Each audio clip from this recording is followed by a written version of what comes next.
You'll consider Justin Herbert elite, or will you, with this combination with Mike McDaniel? I've never considered him elite. Oh my Never? gosh. He's never been elite. Oh my He has gosh. elite traits. Elite traits does not make one an elite player. DeAndre Ayton's got elite traits. We're going to talk about him in a minute. And I'm not. You're not putting. No, him I'm on not. But I'm simply saying having elite traits does not mean you are an elite player, and being an elite player does not always mean you have a ton of elite traits. Almost all elite players have some elite traits. I like that. But most of Justin Herbert's traits, measurables, are better than Tom Brady's. Oh, yeah. You know, he's got better size, he's got better speed, he's got better arm. You know, Brady had a really strong arm, but Herbert, I think, stronger. All those things, and they're in different stratospheres. There can only be a handful of truly elite players at any position, or else the word fails to, loses all meaning. And what can you point to from what Justin Herbert has accomplished in his career that is elite? His record is not elite. His overall statistical profile is not elite. Like a bunch of yards. It's a bunch of yards, but it's not as far as where he ranks, over his career or Early on, he threw for a lot of touchdowns. but at this point, he doesn't dropped down. he doesn't have elite statistical seasons as of late. He's never had a gaudy win-loss record in one season. He's obviously doesn't have any signature moments because all of his playoff games have been three very different types of horrifying failures. And there are, and I'll let you go, Brew, and then maybe we can list some quarterbacks. There are pretty easily 10 quarterbacks that have a stronger case to be considered elite than Justin Herbert. And there ain't 10 elite quarterbacks in my book. A third of the starting quarterbacks can't be elite. Yeah, So, in the grand scheme of things, sure. what do you mean? You meet a guy at a party. Oh, yes, he's an elite quarterback for human beings. Yes. Yes, but for NFL quarterbacks, no, yeah. Yeah, I'm on a similar vein. He's an elite talent. I don't think he's elite. He's 0-3 in the playoffs. Statistics are horrible in the playoffs overall. And like Nick said, last few years his numbers haven't been huge. I do think, though, and I don't think one season does it, but I think this year he will have an elite season with Mike McDaniel. Really? And then I think Mike McDaniel is great offensively as an offensive mind, and now the verdict's out on head coaching. But as an offensive coordinator, I mean, look at what he did with Tua. Tua had a phenomenal year. They scored 70 points against the Broncos one time. So I think Herbert, who is talented, is incredibly talented. I think he's going to be in the MVP conversation. He was at points early last season. You got a first place vote. Well, he should have been seriously considered for an MVP this past year. I'm not going to bury the lead here, but let me be the first one to tell you if you haven't been told this. Justin Herbert this past season was elite. I'm going to say it again. Justin Herbert this past season was elite.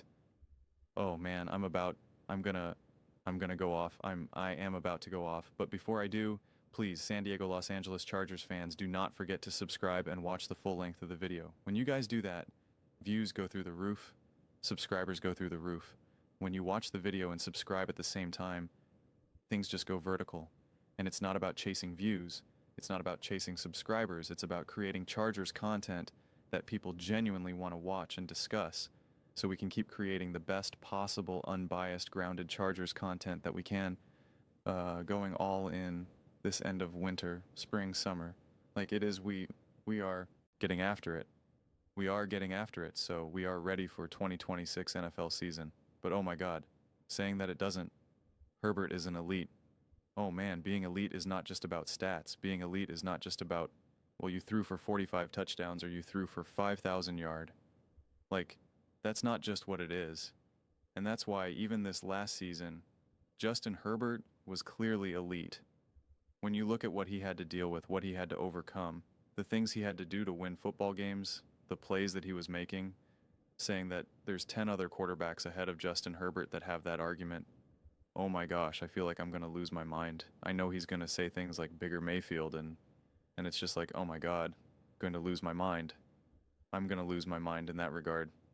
You can make the argument out of all the elite quarterbacks, or even just great quarterbacks, that Justin Herbert was given the shortest end of the stick, the shortest stick, whatever the heck the saying is. I already made those videos.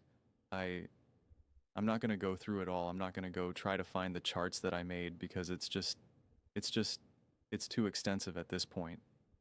But talking about the players that he played with, the amount of pro ballers that he played with, the all pros, the O-lines, etc., the coaching staffs, it's just night and day. Night and day, clears throat, compared to what, of course, the example that I always use, Patrick Mahomes and the Kansas City Chiefs.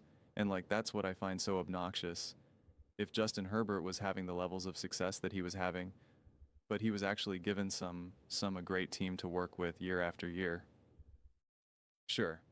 But like Nick, put it this way, according to some of this logic.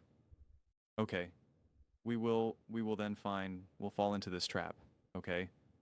Where we can just look at the stats and we can say, look at this last season, and we can say, Dak Prescott threw for 30 touchdowns, 10 interceptions, 4,500 yards. Therefore, he had a better season than Justin Herbert, or Caleb Williams, 3,900 yards. He had a better season, right? And it's just like, well, Caleb Williams had better receivers, better coaching staff, arguably the best O-line in the NFL, and an elite top run game with 2 running backs in the NFL. And yet, I'm pretty confident Nick Wright would say that Caleb Williams had a better season than Justin Herbert. And it's just like, he was able to do better statistically. He was put in more positions to succeed. You could maybe even say that he had better, random highlight moments. But considering what Justin Herbert did with what was given him that was given to him was pretty remarkable. And that's why I made that video after Patrick Mahomes had a disastrous of a game against the Buffalo Bills. And they were like the O-line, the O-line, the O-line. And I showed I showed you all the games that Justin Herbert had. Like, I forget what the cutoff point was, but it was like 18 or higher, pressures and what he was able to do, his stats, and I compared it to Patrick Mahomes.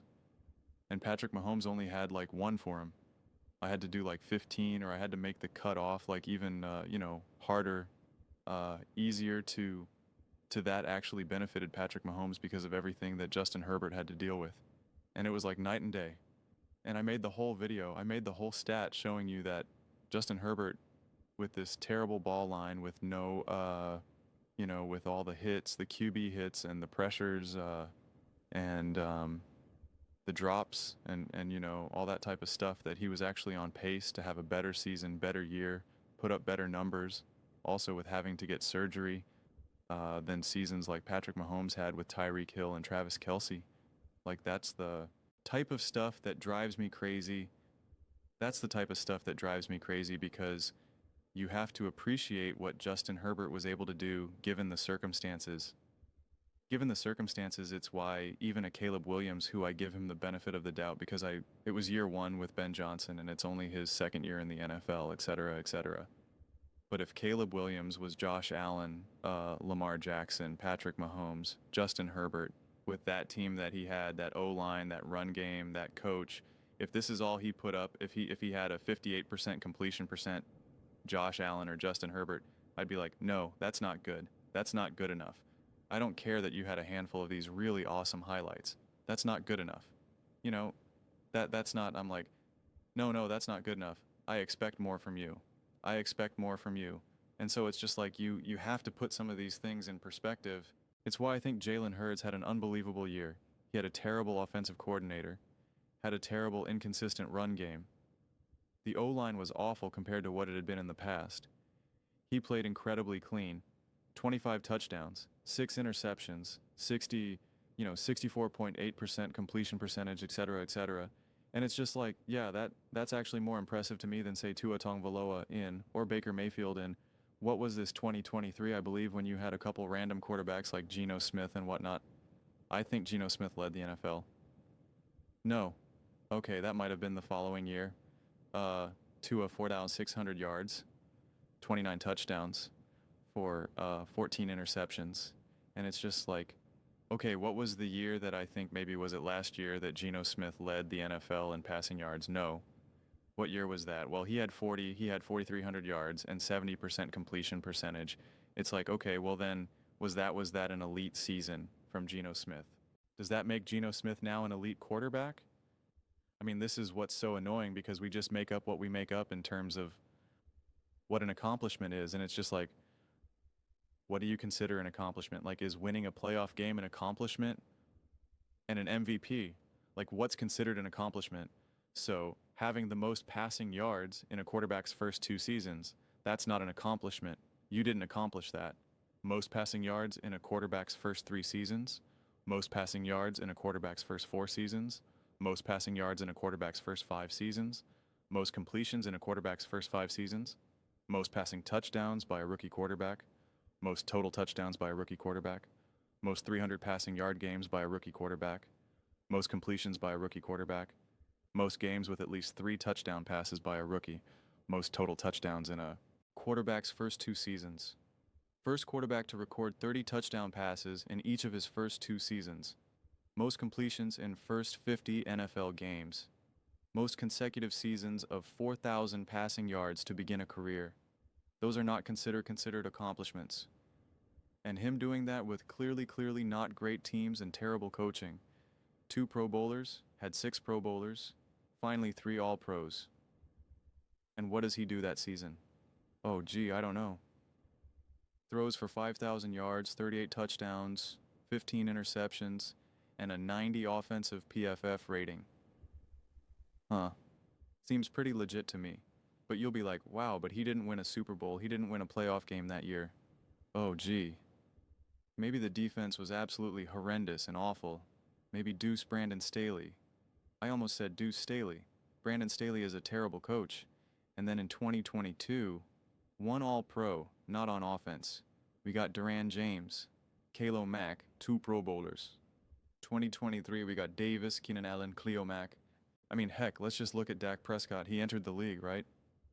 O-line, O-line, O-line, tight end, right. 8 Pro Bowlers, 4 All-Pros. We'll say 7 Pro Ballers because obviously I'm not counting Dak as that. Ezekiel Elliott, Mary Cooper, Smith, Martin, Lawrence. The following year, 6 Pro Bowlers again. Ezekiel Elliott, Amari Cooper, Smith, Martin, like all offense. Frederick, all offense. I mean, O-line receivers and great defenses. That's what Dak Prescott got year after year after year. 8 Pro Bowlers, probably 7. Nope, Dak didn't make it. So 8 Pro Bowlers with 1, 2, 3, 4, 4 on offense, 5 on defense. 10 Pro Bowlers in 2023. 10, no, not that year. Dak had to have been it. And 9 All-Pros, 8 All-Pros because Dak. So 9 Pro Bowlers and 8 All-Pros. That's what Dak has been able to work with. So I proved my point without making all big direct comparisons to Patrick Mahomes. Since the Mahomes fans have the panic attack about it, I just use Dak Prescott, who Nick will say has been better than him, has a better argument of being elite than Justin Herbert. It's like, who's been supported more? Who's had better teams around him? Heck, who's actually had better coaching? Yeah, Justin Herbert is clearly elite, and a lot of it is not accomplishments. It's not statistics. It's not your win-loss record. Knowing whether someone's elite or not really actually, to me, gets boiled down to the eye test. It really is. It's when you're watching the game and you either see it or you don't. Because we can look at some of these other seasons where some of these other quarterbacks had, great years, and it's just like, again, I think Dak played well. I won't use Dak anymore, but let me see if anyone else kind of stands out. Jared Goff threw for 4,500 yards and 34 touchdowns. I do not, and a 68% completion percentage. I do not think Jared Goff had an elite season. I think it was a great season. I don't think he was the problem. It wasn't why they lost. But I do not think that he had an elite season. But yet he did throw for the 2nd most touchdowns. And he had the 2nd most passing yards. I do not think it was elite. It was great. He had a ton of success. Really awesome. Really impressive watching that, the way how those games unfolded. I'm not like, that was elite. That was special. quite frankly, watching Justin Herbert play do significantly less, I'm like, that was pretty special. That was pretty impressive. That was pretty awesome. It's the way I look at it. But those are just my thoughts. I'd absolutely love to hear yours. What do you guys all think about Justin Herbert? Do you consider him elite? Do you still consider him elite? Or did you ever consider him elite? Oh man, let me know your thoughts. I read every single comment, whether you agree with me or disagree with me. Either way, it's getting some discussions, it's getting some fights, but ultimately, let's just have some fun. And please do consider subscribing. We're building an amazing community here, and absolutely love to see you part of it. I want to build something that we all generally feel connected to, something that we're really excited to be part of. I think we're well on our way to doing it. Please don't forget to give this video a thumbs up, as it really does help visibility and the algorithm. Thank you so much. See you next time.